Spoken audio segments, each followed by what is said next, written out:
Christmas came and went, but I hardly remembered anything but a princess doll that had shown up under the tree, making Vera jealous, even though she often insisted she was much too old to play with dolls. It scared me the way time moved along so swiftly, so that even the day before I knew what was happening, spring was on its way. Days were falling into the holes in my memory. Vera liked to torment me by saying that anyone who couldn't keep track of time was insane. Today was Tuesday, and Aunt Mercy Marie would visit again. And even though it seemed like to me that only yesterday that Mercy Marie had been brought out for team time, Papa was taking his time about leaving this Tuesday morning. He sat at the kitchen table expounding on life and all its complexities, while Vera and my aunt consumed pancakes as if they would never eat again. Soberly, my mother was preparing the canopies and other treats for tea time. They were the best of times. They were the worst of times, began my papa, who loved to say that phrase over and over again. It seemed to grate on my mother's nerves as much as it did on mine. He made it an awesomely fearsome thing to even think beyond tomorrow. On and on he went, making his time to be young seem so much better than any time I was likely to know. Life had been perfect when Papa was a boy. Back then, people had been nicer. Houses had been constructed to last forever and not fall apart as they did nowadays. Dogs, too, had been better when he was a boy. Really reliable, sure to bring back every hurled stick. Even the weather was better. Not so hot in the summers, nor so cold in the winters, unless there was a blizzard. No blizzard now had a chance of equaling to the freezing ferocity of the blizzards Papa had to trudge home from school in.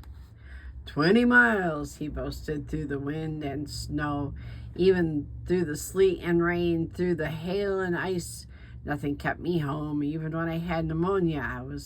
When I was in high school on the football team and broke my leg. That didn't keep me from walking to school every day. I was hardy, determined to be well educated and be the best there was. Mama slammed down a dish so hard it cracked. Damien, stop exaggerating. Her voice was harsh, impatient. Can't you see what false notions you plant into your daughter's minds? What other kind of notions have either one of you ever planted? Asked Elspeth sourly. If Audrina grows up to be normal, it will be a miracle. Amen to that, contributed Vera. She grinned at me and then stuck out her tongue. Papa didn't notice. He was too busy shouting at my aunt. Normal? What's normal? In my opinion, normal is only ordinary, mediocre. Life belongs to the rare, exceptional individual who dares to be different. Damien, will you please stop expounding your ideas to a child too young to understand that you're not an authority on anything except how to run your mouth all day long? Silence, bellowed Papa. I won't have my wife ridicule me in front of my only child. Lucky, apologized immediately. Why was Aunt Elspeth smirking? It was my secret belief that Aunt loved to hear my parents argue. Vera made some gagging noise and then, with a great deal of difficulty, rose to her feet and limped toward the front hall. Soon she'd be boarding the school bus I'd sell my soul to ride on, like every other child who wasn't as special as I was. Instead, I had to stay home lonely for playmates, were the kind of adults who filled my head with hodgepodge notions and then stirred them up with a witch's stick of contradictions. No wonder I didn't know who I was or which day of the week, what month, or even year it was. I didn't have any best or worst times. I lived, it seemed to me, in a theater, with the exception of being the actors on stage, where my family members and I, too, had a role to play. Only I didn't know what it was. All of a sudden, for no reason at all, I was looking around the kitchen and remembering a large orange cat who used to sleep near the old cast iron stove. I wish Tweedledee would come home, I said wistfully. I'm even lonelier since my cat went away. Papa jolted and Mama stared at me. Why, Tweedledee had been gone for a long time, Audrina. Her voice sounded strained and worried. "Oh, yes," I said quickly. "I know that, but I want him to come home." "Papa, you didn't take him to the city pond, did you? You wouldn't put my cat to sleep, would you? Just because he makes you sneeze?" He threw me a worried look, then forced a smile. "No, Audrina, I do the best I can to cater to all your needs, and if the cat had wanted to stay and make me sneeze myself to death, I would have suffered in silence for your sake." "Suffered, but not in silence," muttered my aunt. I watched my parents embrace and kiss before Papa headed for the garage. "Have a good time at your tea party," he called back to Mama, "though I wish to heaven you'd let Mercy Marie stay dead. What we need is someone to live in that empty cottage we own, and then you'd have a nice neighbor woman to invite you to teas." "Damien," called Mama sweetly, "you go out and have your fun, don't you? Since we're held captive here, at least let Ellie and me have ours." He grunted and said no more, and soon I was at the front windows watching him drive off, his hand lifted in a salute before he drove out of sight. I didn't want him to go. I hated tea time Tuesday. Tea time was supposed to begin at 4, but since Vera had started playing hooky to escape her last class in order to reach home by 4, tea time had been moved up to 3. Wearing my best clothes, I sat ready and waiting for the ritual to begin. I was required to be part of the I was required to be there as part of my social education. And if Vera was incapacitated enough to stay home legitimately, then she was invited to the parties too. I often thought Vera broke her own bones so she could stay home and hear what went on in our best front salon.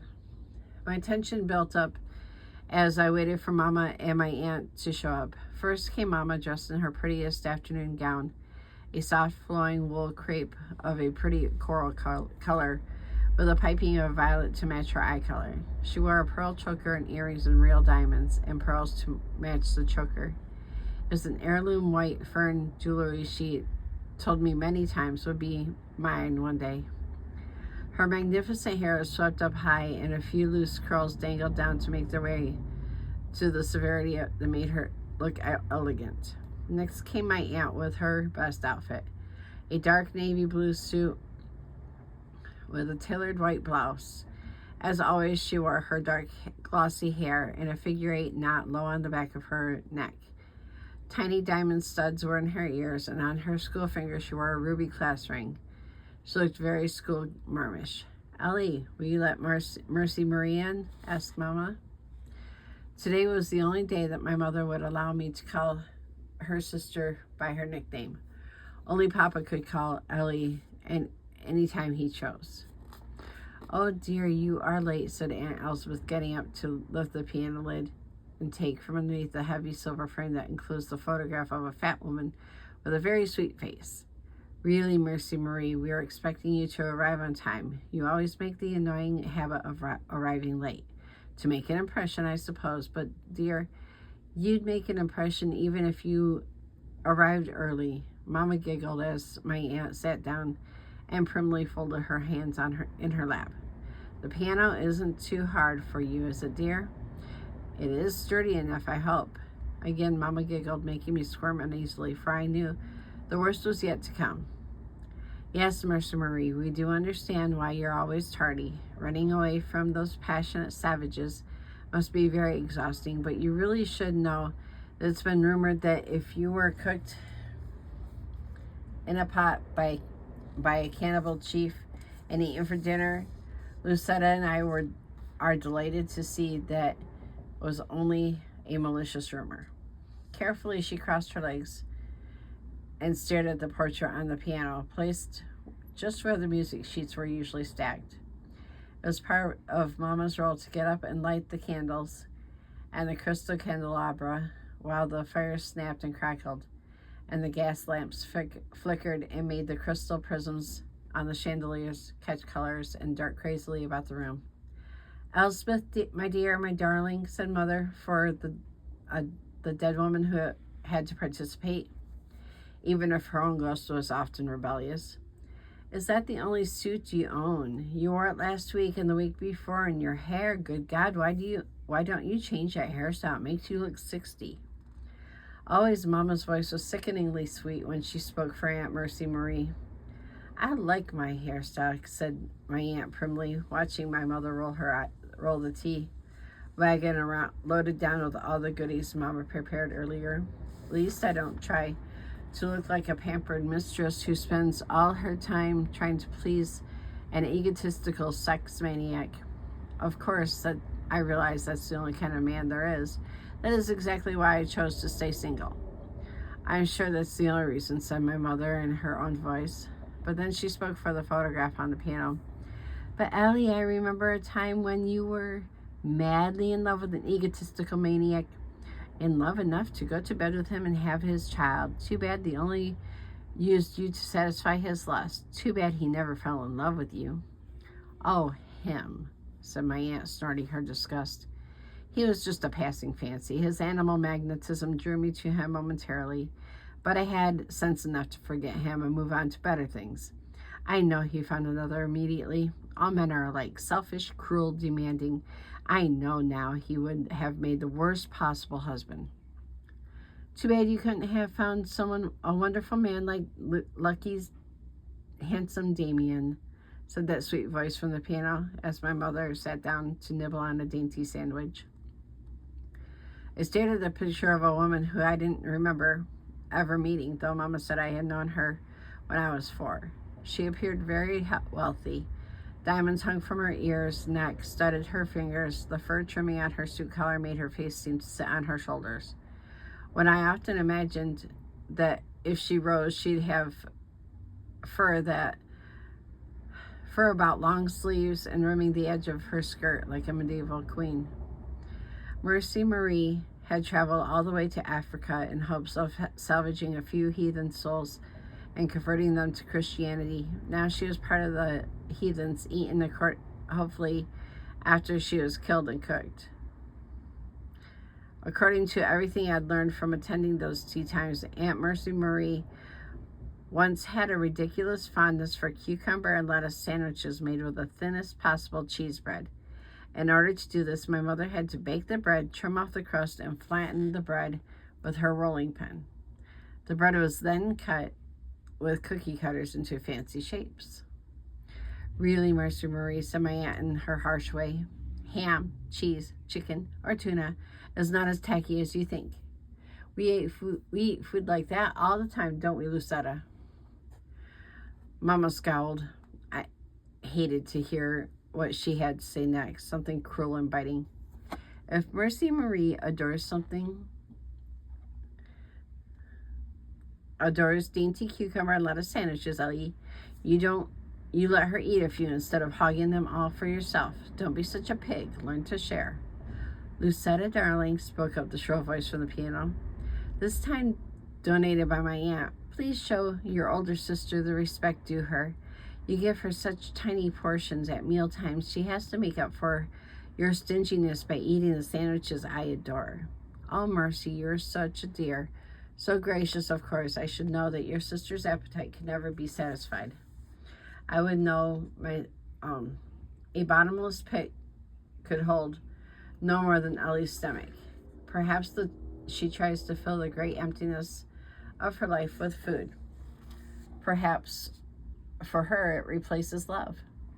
On and on went the memorial tea time while the perfumed candles burned and the fire spat red sparks, and Aunt Ellie consumed all the sandwiches, even those with chicken and liver pate, which I liked very much, and so did Vera. I nibbled on a sandwich I hated. This kind tasted like Aunt Mercy Marie might have, damp, grassy, and soggy. Really, Lucetta, said Aunt Elsbeth, using the voice of a dear departed, casting me a grievous look for obviously disliking what Mercy Marie must have loved the most. You should do something about that child's appetite. She's nothing but skin and bones and the huge haunted eyes. And that ridiculous mop of hair. Why does she look so spooked? From the looks of her, some dry wind could blow her away if she doesn't lose her mind first, Lucetta. What are you doing to that child? At this time I heard the squeak of the side door opening. In a few seconds Vera crawled into the room. She hid herself behind a potted fern so our mothers wouldn't see her, and put her finger to her lips when I looked her way. She had a huge medical encyclopedia that had cardboard front pieces made on both of the female and male body without clothes on. I cringed. Behind me, Vera giggled. I shrank into that small hiding space in my brain where I could feel safe and unafraid, but that place felt like a cage. I always felt caged when Aunt Mercy Marie's spiteful ghost came to our front salon. She was dead and unreal, but somehow or other, she still made me feel like a shadow without substance. Not real, in the same way other girls were real. My hand fluttered nervously to feel my haunted eyes, to touch my gaunt cheeks, for sooner or later she'd get around to mentioning those things too. Mercy, spoke my mother chastisingly, how can you be so insensitive in front of my daughter? She stood looking tall and willowy in her soft flowing dress. I stared at the dress. Surely she'd walked into this room in something coral colored. How had it changed colors? Was it the light from the windows making it seem violet, green, and blue? My head began to ache. Was it the summer, spring, or winter, or fall? I wanted to run to the windows to check the trees, only they didn't lie. Other things were said, and I tried not to hear. And then Mama strode over to the piano and sat down to play the hymns like Aunt Mercy Marie liked to sing. The minute my mother sat at the piano bench, something miraculous happened. She assumed a stage presence, as an audience of thousands would soon be applauding. Her long, elegant fingers hovered over the keys dramatically and then came down, banging out a commanding chord to demand your attention. Rock of Ages, she played. And then she was singing so beautifully and sadly I wanted to cry. Then my aunt began too, and I couldn't help joining in. Something inside me was screaming. All of this was false. God wasn't up there. He didn't come when you needed him. He never had, and he never would. Mama saw my tears and abruptly changed pace. This time her hymn was played in a rock style that bounced through the room. Won't you come to the church in the wildwood? Won't you come to the church in the vale? She sang, rocking from side to side, making... My aunt began to eat cake again, discouraged. My mother left the piano and sat on the sofa. Mama, what's a veil? Lucetta, why don't you teach your child something of value? Asked the merciless voice from the piano. When my head whipped around, trying to catch Aunt Elsbeth talking, she was sipping hot tea, which I knew was heavily laced with bourbon, just as Mama's tea was. Maybe it was the liquor that made them so cruel. I didn't know if they had liked Aunt Mercy Marie when she was alive, or if they despised her. I knew they liked to mock the way they thought she'd been killed, as if they couldn't quite believe Papa, who had explained to me more than once that Aunt Mercy Marie might very well be alive and the wife of some African chieftain. That's my worst problem, what to believe and what not to believe. Giggling, Mama poured a bit more tea into my aunt's cup and some in her own, and then filled up a crystal bottle labeled bourbon and filled the 2 cups. And then Mama spotted Vera. Vera, she said, would you like a cup of hot tea? Of course Vera did, but she scowled when no bourbon was added. What are you doing home so early? Shot out my aunt. The teachers had a meeting and let all the students off earlier than usual, said Vera quickly. Vera, be truthful in the presence of the living dead, giggled my mother, almost drunk by this time. Vera and I exchanged glasses. This was the only time we would really communicate when we both felt strange and baffled. What do you do for amusement, Ellie? Asked my mother in that high-pitched, sugary voice she used for Aunt Mercy Marie. Certainly you must get bored. Really, Mercy, responded my aunt, looking straight into those photograph eyes. How could I possibly be bored when I live here with a fascinating people as my sister and her stockbroker husband, who both adore fighting in their bedroom so much one of them screams. Truthfully, I'd feel rather safe in my lonely bed without a handsome brute of a man who likes to wield his belt for a whip. My aunt snorted contemptuously. Mercy, I'm sure you have a lot of Horace to play those kind of sick games with you. If he had, he wouldn't be with us. She wouldn't be where she is now, giggled my mama. Vera's eyes were as wide as mine. We both sat silent and motionless. I was sure both of them had forgotten we were there. Really, Mercy Marie, you have to forgive my sister, who is a bit drunk. As I was saying a moment ago, I do live with such fascinating people here. There is never a dull moment. One daughter dies in the woods, another comes to take her place. The fools give her the same name. Elsbeth, snapped my mama, bolting upright from her slouched position. If you hate your sister and her husband so much, why don't you leave and take your daughter with you? Surely there must be some school somewhere that needs a teacher, and you do the kind of sharp tongue that could really keep children in their place. Odd how my aunt had prissy manners and wore such unprissy clothes. My mother had very prissy clothes, but very unprissy mannerisms. While my aunt held her knees close together, my mother parted hers. While my aunt sat as straight as if she was a poker down her spine, my mother made herself into a rag and assumed sensual poses. They did everything to antagonize one another, and they succeeded. During tea time, I never contributed anything unless it was demanded of me, and Vera usually stayed just as quiet, hoping to hear more secrets. Vera had crawled around in the back of a sofa, and there she sat with her lame leg stretched straight out, the other pulled up to her chin, as she slowly leafed through an illustrated medical book that showed human anatomy. Just beneath the front cover of the card was her cardboard man of many thick paper layers. In the first one, he was just naked, but when that cutout man was turned over, he was shown all of his arteries painted red and his veins blue. Beneath that colorful plate was a man with all his vital organs showing, and the last plate showed the skeleton, which didn't interest Vera at all. There was also a naked woman who would be viewed inside and out too, but she never held much interest for Vera. Long ago, she pulled the fetus from the womb and in her school books and used the tabbed baby for a bookmark. Bit by bit, Vera began taking the naked man apart, untabbing his numbered paper parts and studying them closely. Each organ could be fitted back into proper position when the tabs were stuck to the right